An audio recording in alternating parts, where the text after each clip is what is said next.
11절, 고린도 후서 5장 11절 같이 한 목소리로 합독하겠습니다. 같이 읽습니다. 우리는 주의 두려우심을 알므로 사람들을 권면하거니와 우리가 하나님 앞에 알려졌으니 또 너희의 양심에도 알려지기를 바라노라. 아멘.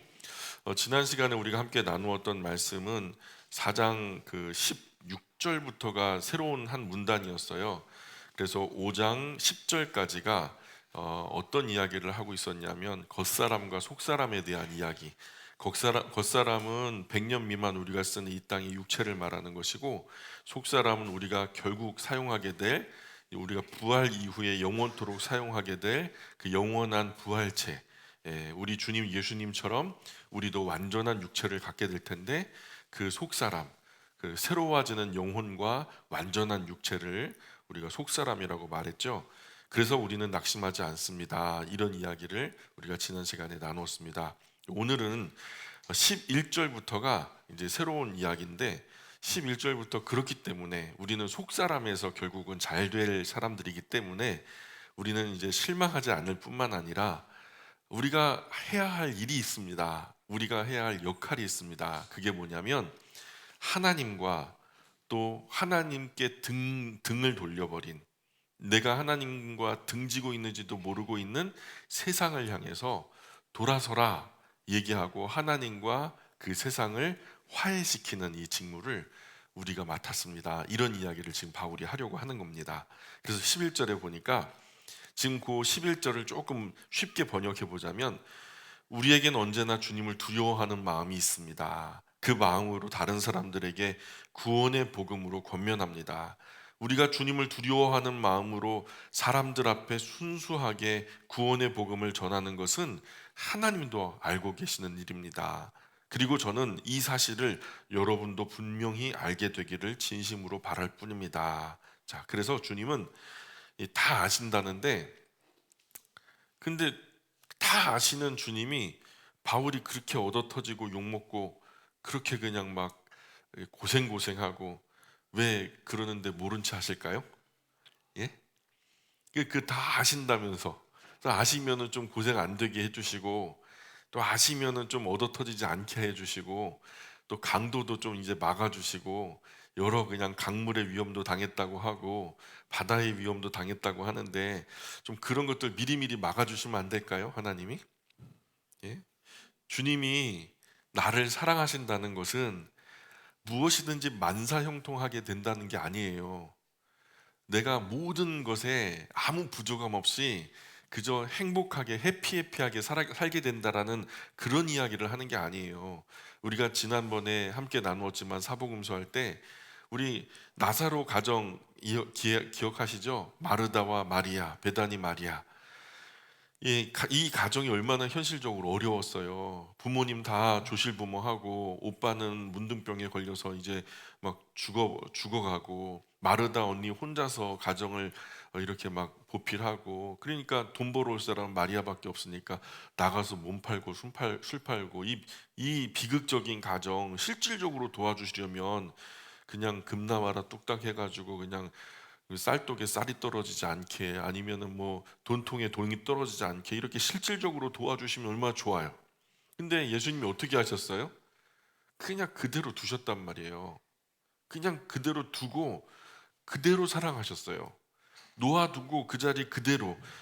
마찬가지로 주님은 나를 그냥 있는 모양 그대로 놓아두고서도 사랑하신다는 거예요. 힘들고 어려운 현실 그대로 놓아두고서 있는 그대로 사랑하신다는 거예요. 때때로 진짜 하나님이 나 사랑하시는 거 맞아? 내가 이렇게 절망하고 있는데, 내가 이렇게 힘들어하고 있는데 하나님이 나 사랑하시는 거 맞아?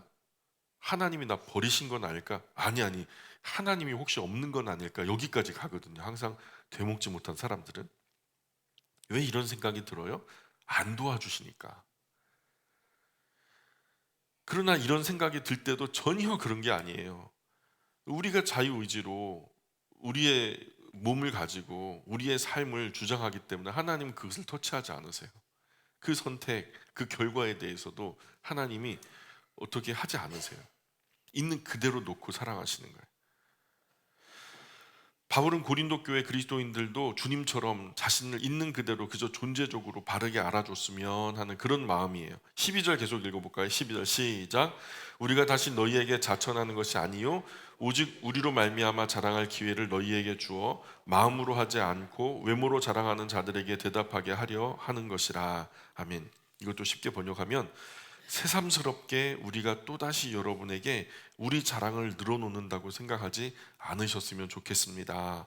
다만 사람의 마음에는 관심이 없고 외모만을 자랑하는 사람들에게 우리의 주님을 두려워함으로 섬기는 이 순수한 섬김이 여러분의 자랑과 대답이 되기를 바랄 뿐입니다. 그래서 바울과 그 일행이 정말 사람들 보지 않고 사람들 볼 때도 보지 않을 때도 언제나 동일하게 하나님은 보시니까 순수하게 진실한 마음으로 이 고린도 교회 성도들에게 했던 일들을 기억해서 나중에 다른 사람들 정말로 외모로 하고 그냥 사람들 보라고 하는 사람들 앞에서 우리의 이야기가 좀 모범이 되었으면 좋겠다. 뭐 이런 이야기를 하는 거죠.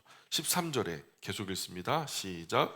우리가 만일 미쳤어도 하나님을 위한 것이요 정신이 온전하여도 너희를 위한 것이니. 이것도 쉽게 번역해 볼게요. 우리가 미친 것처럼 보입니까? 그래요, 미쳤습니다. 그런데 우리가 미친 것은 세상 다른 엉뚱한 것에 미친 게 아닙니다. 엉뚱한 것이라면 뭘까요? 뭐 돈이나 뭐 세욕이나 노름이나 도박이나 술이나 마약이나 뭐 게임이나 수많은 미칠 것들이 있죠. 그런데 그런 세상적인 엉뚱한 것에 미친 것이 아닙니다. 우리가 미쳤어도 하나님께 미쳤습니다. 만약 우리가 제정신이라고 해도 그 온전한 정신은 지금 여러분을 위해서 사용하고 있습니다. 결코 우리 자신만을 위해 살고 있는 것이 아닙니다. 이렇게 얘기하는 거죠. 14절 계속 읽어볼게요. 14절 시작. 그리스도의 사랑이 우리를 강권하시는도다. 우리가 생각하건대 한 사람이 모든 사람을 대신하여 죽었은즉 모든 사람이 죽은 것이라. 아멘. 이것도요. 번역해 볼게요. 예수 그리스도의 사랑이 우리를 강력하게 사로잡습니다. 우리는 확신합니다. 한 사람 예수님께서 모든 사람의 대표로 죽었으므로 모든 사람이라 함은 존재했고 지금 존재하고 있고 앞으로 존재할 사람까지를 포함하는 거예요. 인간 역사 속에 모든 존재하며 존재하고 있고 존재했고 존재할 그 모든 사람, 자, 모든 사람을 대표로 죽었으므로 모든 사람이 죽은 것입니다. 자, 우리나라 축구 대표 선수 11명 국제 축구 대회에 나가서 싸우다 이기면 우리나라가 이긴 거죠. 예, 그렇죠? 지면은 우리나라가 진 거예요. 이게 대표성의 원리예요. 대표로 나가서 한 거예요. 우리가 다 그를 지지했어요. 근데 11명이 나가서 지고 왔네? 그럼 내가 무슨 축구장에 간 적 있냐? 내가 축구공을 한번 찬 적 있냐? 나는 진 적 없다. 야, 나는 안 졌다. 우긴다 해서 내가 안 진 거예요? 그러니까 우겨도 우리는 진 거예요. 최초 모든 사람의 대표자가 바로 누구였냐면 이 대표 선수가 아담이었어요. 대체 불가하죠. 왜냐하면 그때는 사람이 한 명밖에 존재하지 않았거든요. 그가 대표자가 될 수밖에 없었어요. 그런데 그런 그가 불순종을 저지르죠. 그로 인해서 인류 역사 안으로 죄가 들어오고요. 그래서 아담 이후로 모든 사람은 진 자의 이름, 즉 죄의 본성을 가지고 태어나게 된 거예요. 진 사람에게 주어지는 대가가 그거였거든요. 죄의 삭은 사망이요, 사망 후에는 심판이 있다. 이게 성경이 말씀하는 것처럼 사람 본연의 모습 그대로 그냥 두어버리면 모두가 죄의 심판으로 꼭 멸망에 이를 수밖에 없음을 하나님 아시는 거예요. 멸망 곧 지옥이거든요. 그래서 두 번째 아담을 보내세요. 첫 번째 아담은 대표 선수에서 경기 나가가지고 처절하게 졌거든요. 아주 비참하게 져버렸어요. 그래서 두 번째 아담, 둘째 모든 사람의 대표자, 즉 두 번째 아담은 예수 그리스도셨죠. 우리 중 누군가 손들고 아니 제가 대신해서 대표 선수 할게요. 그렇게 하면 할 수 있을까요? 뭐 모든 인류의 대표자는 제가 하겠습니다. 제가 자신 있습니다 하면서 손들고 나선다고 해서 할 수 있나요? 소용없어요. 모든 사람의 대표자는 아무나 될 수 없어요. 선거로도 안 돼요. 한 사람의 생명은 한 사람만 대신할 수 있어요. 내가 생명 100개, 10,000개 갖고 있는 거 아니잖아요. 모든 사람의 대표가 되려면 모든 사람 이상의 가치를 가지고 있어야 돼요. 인류 모든 사람, 존재했고 존재하며 존재할 모든 사람, 존재하는 모든 사람의 대표가 될 만한 존재는 하나님밖에 없거든요. 그들을 지으신 창조주 하나님밖에. 꼭 하나님이셔야만 했어요. 그래서 하나님의 아들 하나님이신 예수님이 자신을 대표자로 세우시죠. 그리고 또한 모든 사람의 대표는 꼭 하나님이면은 하나님의 대표지 어떻게 사람의 대표냐, 이런 말 나올까 봐 사람이셔야만 했거든요. 그래서 하나님이신 예수님이 사람이 되셔서 사람의 역사 가운데 오셨어요. 꼭 사람이셔야만 했거든요. 그래서 예수님은 사람이 되셔서 사람 역사 가운데 사시다 대표성의 원리로 율법의 요구를 다 이루신 거죠. 예수님 오신 날이 인류 역사에서 가장 중요한 날이에요. 아멘입니까? 예수님 오신 날이요, 저와 여러분에게도 그 가장 중요한 날, 인생의 모든 것에 가장 중요한 날은 바로 이 예수님께서 탄생하신 날이에요. 그 날이 언제죠? 성탄절이잖아요. 그 날, 역사적으로 인류 역사 가운데 예수님이 오신 날을요, 세계 역사도 기원을 해요. 그래서 BC와 AD로 나누죠.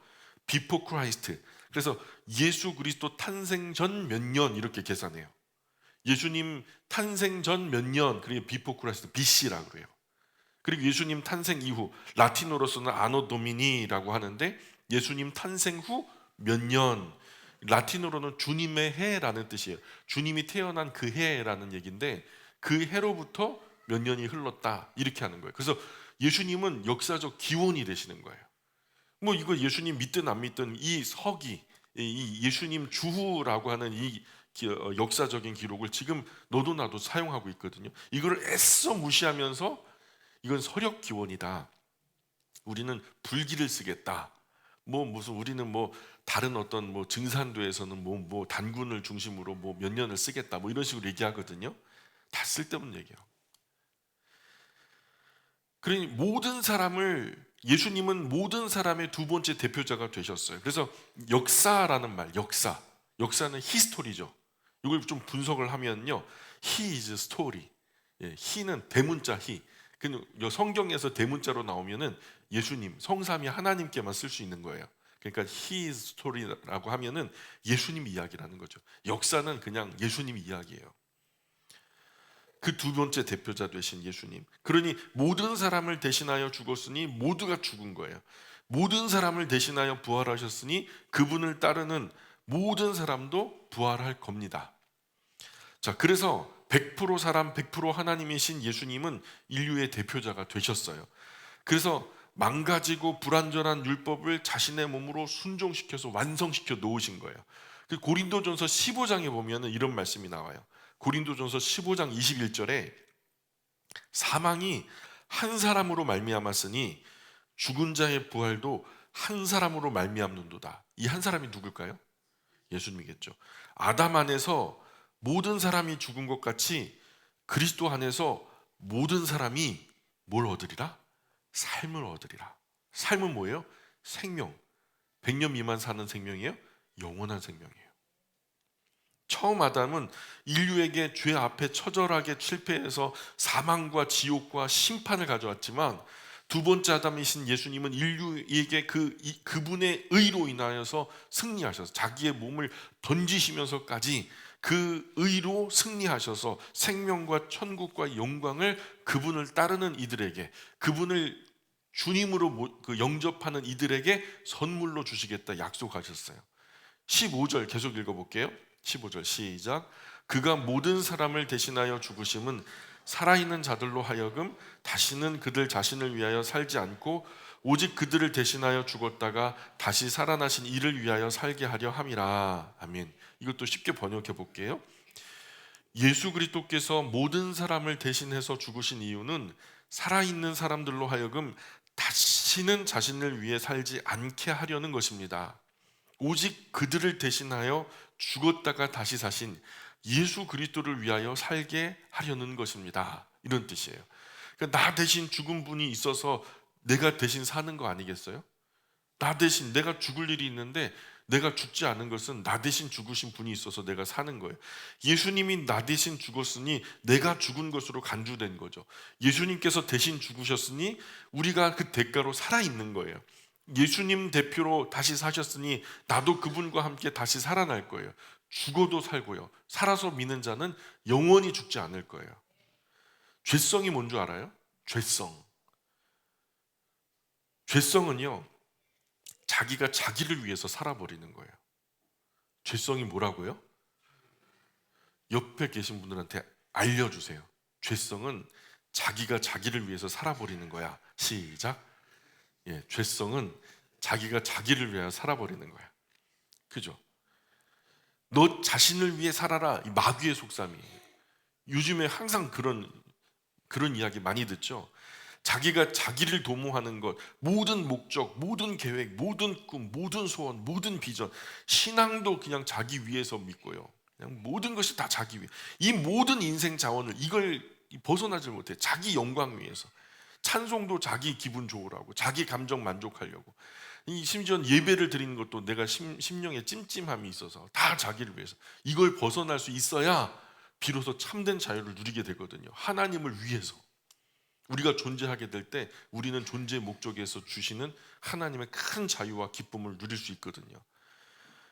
이 모든 인생의 자원을 자기를 위해서 쓸 때, 이 자기 이름, 자기 명성 위에 사용하는 이것이 바로 죄거든요. 하나님 영광을 위함도 아니요 생명의 길, 구원의 길을 잃은 사람들을 구원과 생명의 길로 돌려놓기 위함도 아니라 수단 방법 가리지 않고 자기 성공, 자기 이익, 자기 명예, 자기 권세를 위해서 자기 왕국 만들어버리면 그것은 예수 그리스도 앞에서 한마디로 도둑놈 인생 사는 거예요. 도둑놈 인생. 살아있는 자들로 하여금 다시는 그들 자신을 위하여 살지 않고 오직 그들을 대신하여 죽었다가 다시 살아나신 이를 위하여 살게 하려 함이라. 우리는 누구 위해 사는 사람들이에요? 주님 위해 사는 사람들이라고요.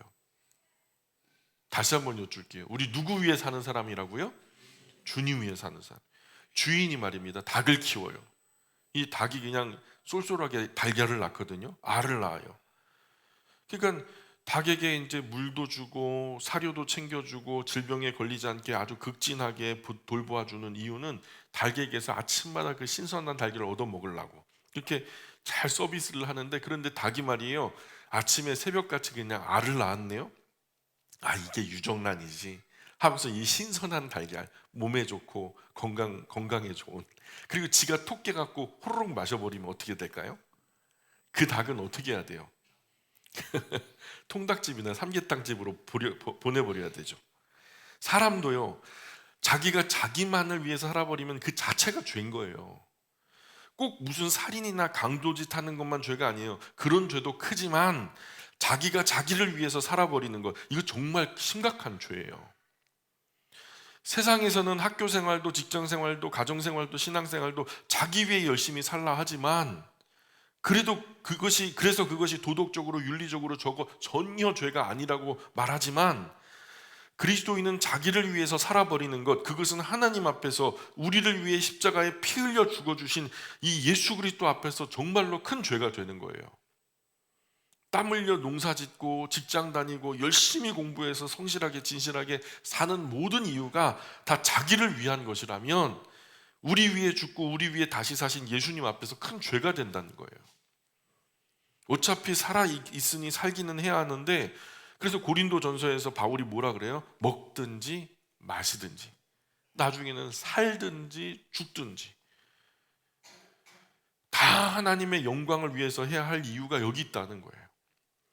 남은 인생 모든 시간, 모든 물질, 모든 열정, 남은 모든 여력은 하나님 위해, 이웃 위해 써야 된다는 거죠. 이것이 성경이 가르치는 정상적인 그리스도인의 삶이에요. 거기에 참 생명이 있거든요. 세상 모든 사람이 자기만 위해 산다면 하루도 살기 힘들걸요? 생각해 보세요. 물도 안 나올 거예요. 상하수도 공사에서 파업. 난 내 가정 돌볼란다. 우리 마실 물이나 그냥 기르고 말지 하면서 상하수도 공사 파업. 지금 이제 철도 노조 파업했죠. 선생님들도 파업하고 직장인들도 파업하고 다 우리 먹고 살기, 우리만을 위한다면 전기도 없을 거예요. 먹을 것도 직접 재배하던가 아니면 구하러 다니든가.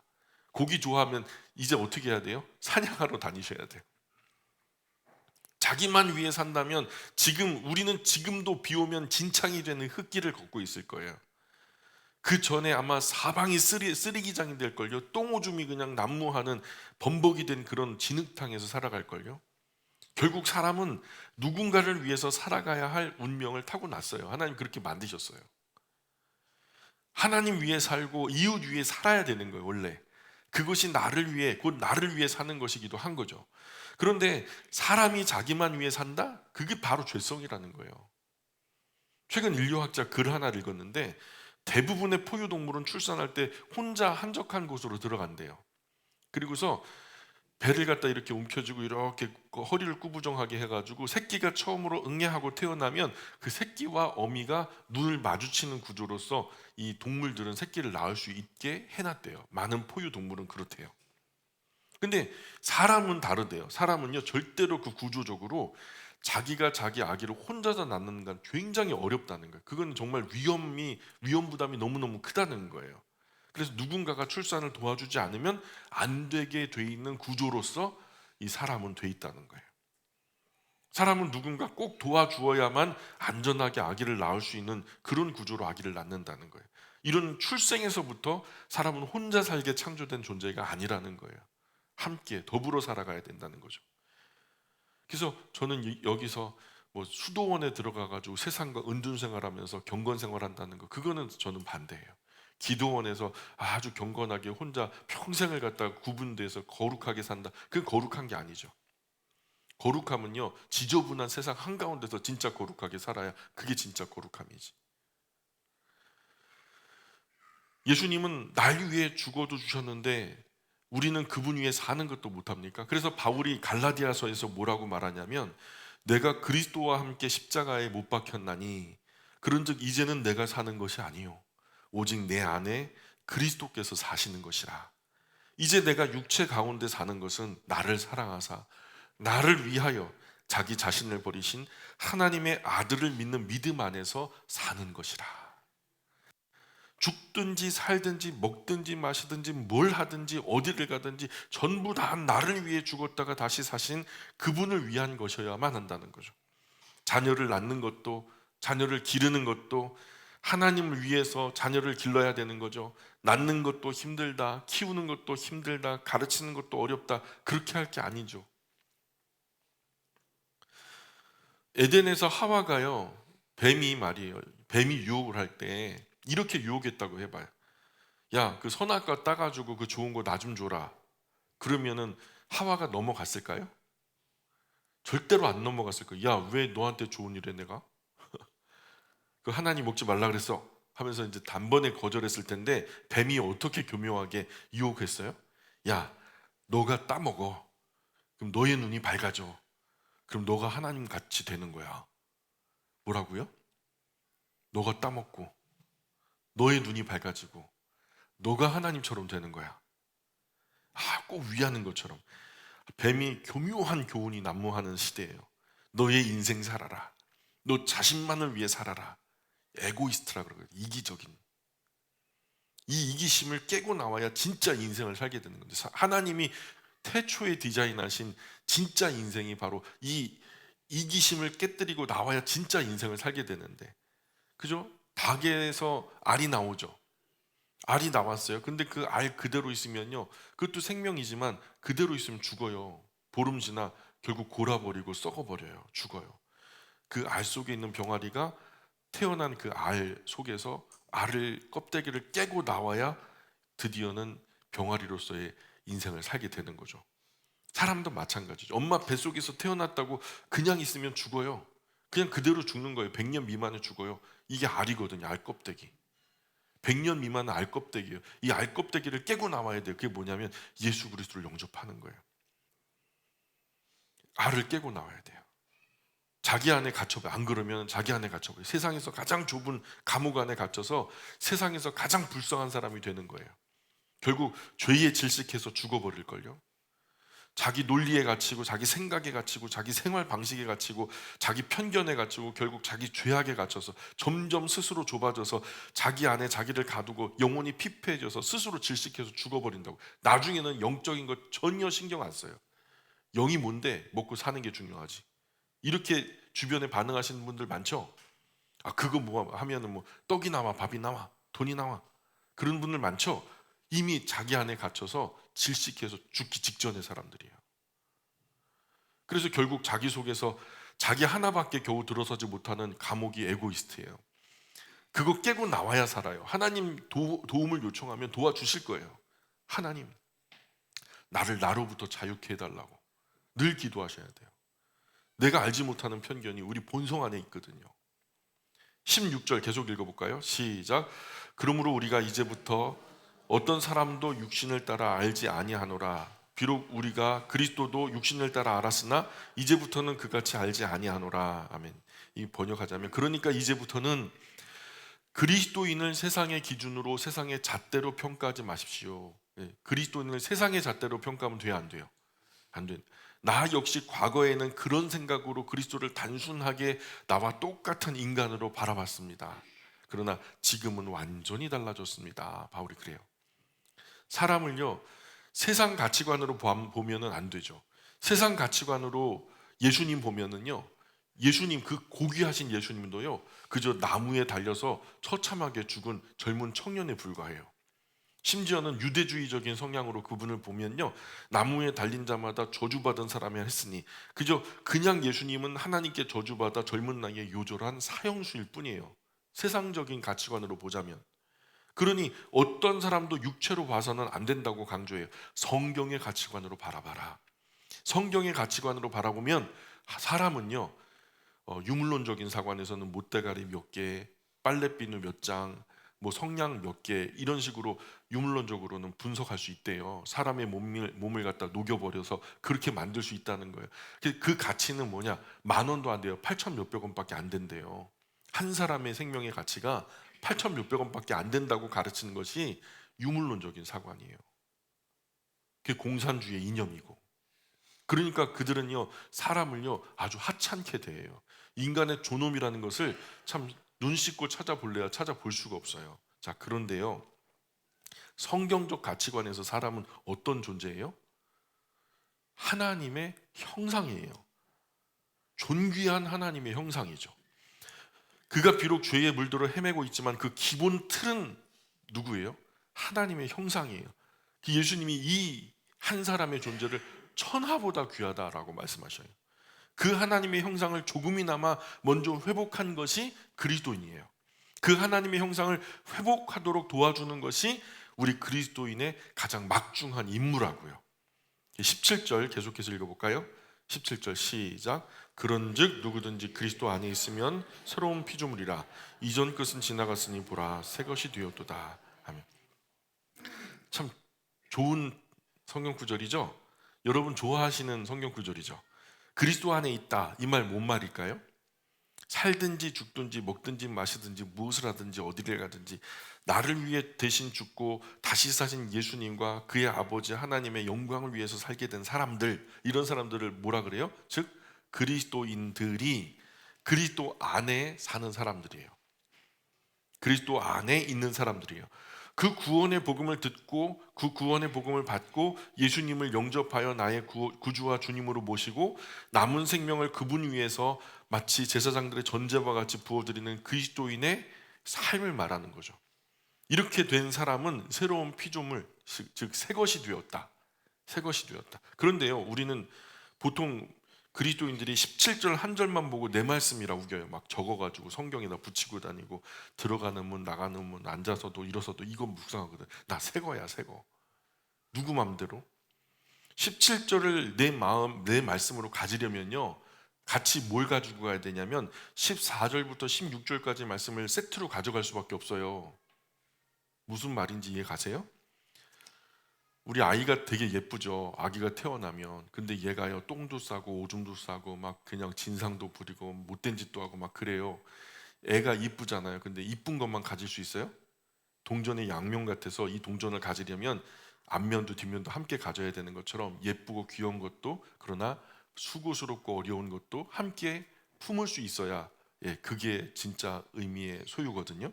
자, 보세요. 17절이라 이것은요 밑도 끝도 없이 별똥별처럼 이 17절 한 절만 딸랑 내려진 게 아니에요. 이 17절이 나오기까지 14절부터 16절까지의 전제가 있었다는 거예요. 그래서 한 사람 예수님께서 모든 사람 대신하여 죽으셨다는 거예요. 그러면 나도 죽은 것이라는 거죠. 예수님께서 모든 사람 대신해서 죽은 것은 살아있는 사람들로 하여금 다시는 저희 자신을 위해 살지 않고 저희를 대신하여 죽었다가 다시 사신 예수님을 위해서 살게 하려 하셨기 때문이라는 거예요. 그렇게 예수님 위해 살게 된 사람은 그리스도 안에 있는 사람이다. 그리스도 안에 있는 사람이 곧 새로운 피조물이다. 이렇게 말씀하는 거죠. 자, 이전 것은 지나갔다. 이전 게 뭐죠? 이전 게 뭐예요? 누구 위에 사는 거죠? 이전에는 누구 위에 살았어요? 나만 위에 살았어요. 그러나 이제는 먹든지 마시든지 죽든지 살든지 무엇을 하든지 어디를 가든지 뭐가 되든지 간에 범사에 자기 위에 하는 것이 아니라 이제는 그렇게 사는 게 아니라 누구 위에 산다고요? 예수님 위해서. 세상과 똑같이 학교 가고 세상과 똑같이 직장 가고 밥도 먹고 커피 마시고 여행 가고 영화 보고 예쁘고 멋진 옷도 입는데 그 목적과 방향성이 완전히 달라졌어요. 이것이 새로운 피조물이라는 진정한 의미예요. 세상과 똑같이 살아가요. 그러나 삶의 방향이 달라졌다니까요. 전후 문맥은 전혀 알지도 못하고 무조건 새로운 피조물이라 했다고 내가 새로운 피조물이 됩니까? 여전히 자기만 위해서 이기적으로 살아가고 있는데 오늘도 그냥 바쁘고 분주한 이유가 내 삶 때문에 내 이기적인 욕망 때문에 그러나 수틀림은 다 뒤집어 엎어버리면서 남들 불편하고 남들 힘든 거 전혀 신경도 안 쓰면서 배려 없이 사는데 이런 사람에게 새로운 피조물이라는 말은 그냥 헛소리일 뿐이죠. 18절 같이 있으면 시작. 모든 것이 하나님께로서 났으며 그가 그리스도로 말미암아 우리를 자기와 화목하게 하시고 또 우리에게 화목하게 하는 직분을 주셨으니 아멘. 자, 화목하게 하사 여기가 이제 18절이요. 이게 이제 이 문단의 요절과도 같아요. 그래서 화목하게 하는 직분. 이 화목하게 하셨다. 화목하다라는 말이 카탈라게 이 화해하다, 뭐 회복하다, 교환하다 이런 뜻이에요. 그리스도인은 화해시켜서 관계를 회복시키는 그런 직분을 맡은 사람이라는 거예요. 단절되었던 관계가 그리스도인을 통해서 화목하게 되는 거죠. 대화가 멈췄다가 그리스도인의 역할로 다시 대화가 재개되는 거예요.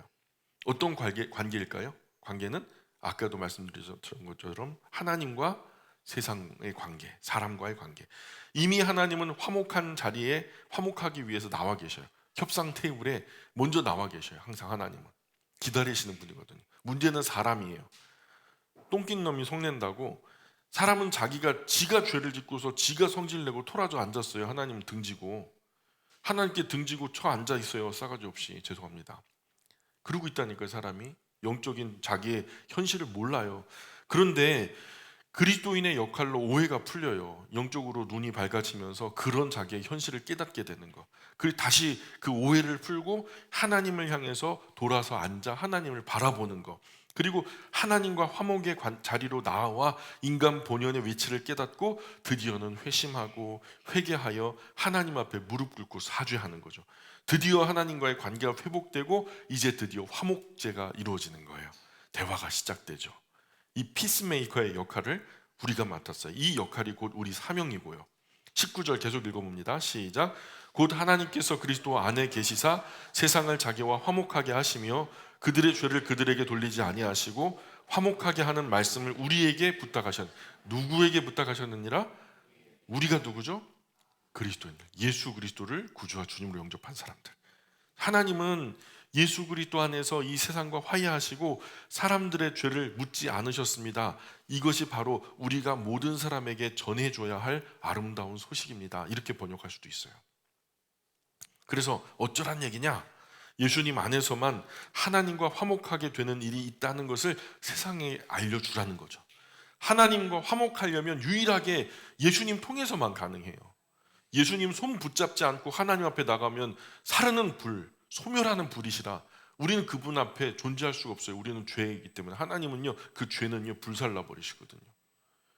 근데 의와 함께 나가야 돼요. 예수님의 의로 옷 입고 나가야 돼요. 20절 계속 읽어봅니다. 시작. 그러므로 우리가 그리스도를 대신하여 사신이 되어 하나님이 우리를 통하여 너희를 권면하시는 것 같이 그리스도를 대신하여 간청하노니 너희는 하나님과 화목하라. 자, 이것도 쉽게 번역하자면 그러므로 우리는 예수님을 대신하여 여러분에게 간청합니다. 이것은 하나님께서 저를 시켜 여러분에게 하시는 말씀이기도 합니다. 예수님께서 여러분에게 주신 사랑을 이제는 받아들이십시오. 그리고 이제는 하나님과 화목하십시오. 이렇게 말하는 거예요. 지금 세상은 하나님 등지고 있어요. 그러나 사람들은 하나님과 원수가 되어서 화목하지 못하고 있다는 것 이 자체를 인식을 못해요. 워낙 오래된 일이라 그것이 정상인 줄 알아요. 우리 먼 조상이 대한민국에 왔어요.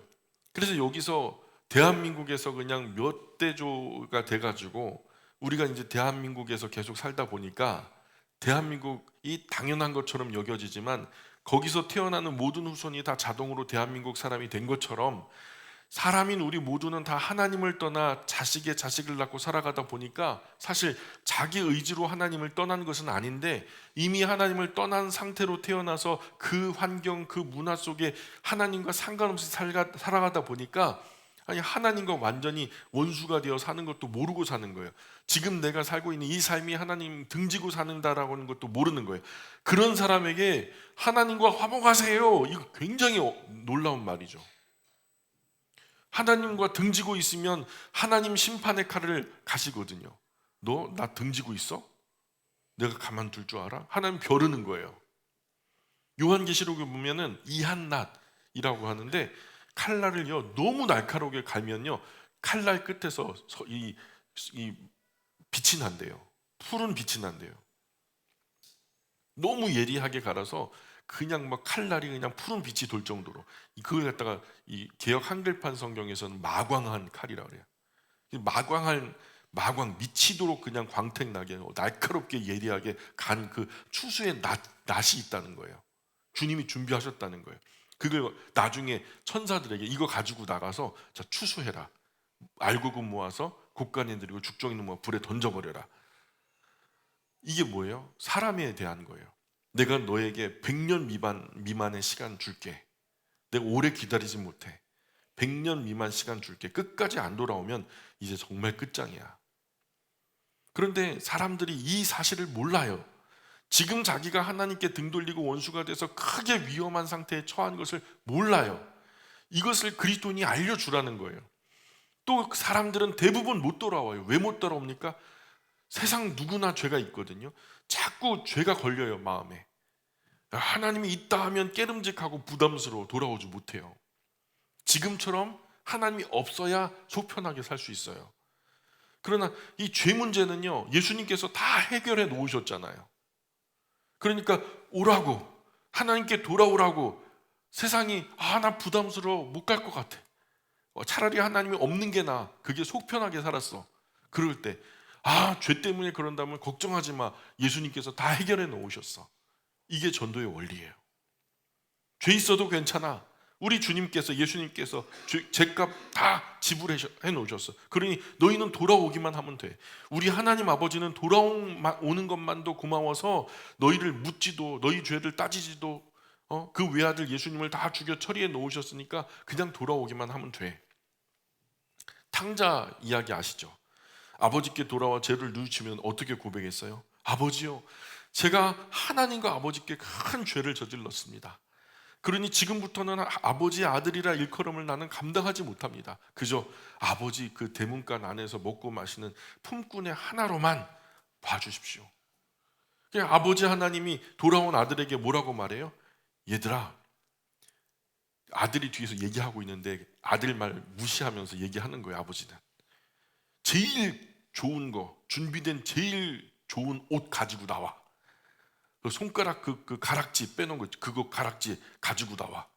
야, 발에 신발 신겨. 그리고 제일 살찐 송아지, 탐스러운 송아지 잡아. 오늘 우리가 먹고 즐기자. 오늘 죽었던 내 아들이 살아 돌아왔다. 잃었던 내 아들이 다시 찾아왔다. 그래서 아버지는요, 아들과 함께 다시 돌아온 아들과 함께 잔치할 마음밖에 없는 거예요. 우리 찬송가 한번 펴볼까요? 525장 찬송. 이런 마음의 정서를 가지고 한번 우리가 한번 불러볼까요? 예. 525장.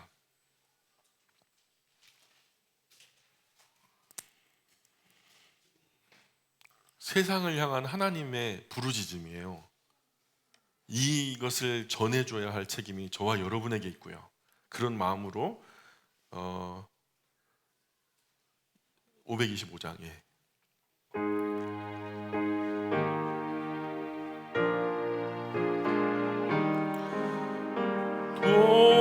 돌아와 돌아와 마음이 고난이여 길이 참 어둡고 매우 험악하니 집을 나간 자여 어서와 돌아와 어서와 돌아오라 돌아와 돌아와 해가 질 때까지 기다리고 계신 우리 아버지께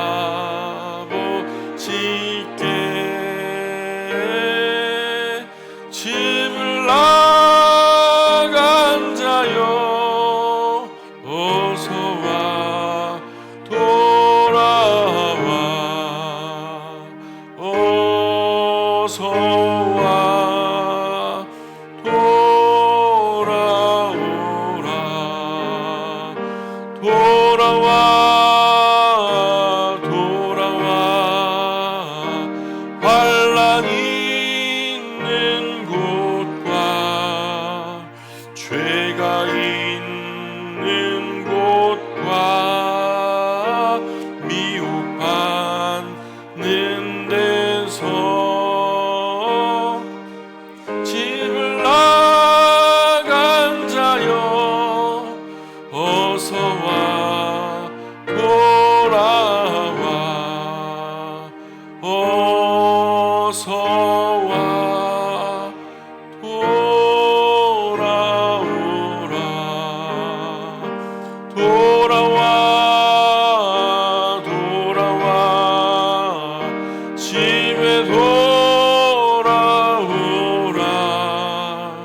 모든 것 풍성한 아버지 집으로 집을 나간 자여 어서와 돌아와 어서와 돌아오라. 아멘.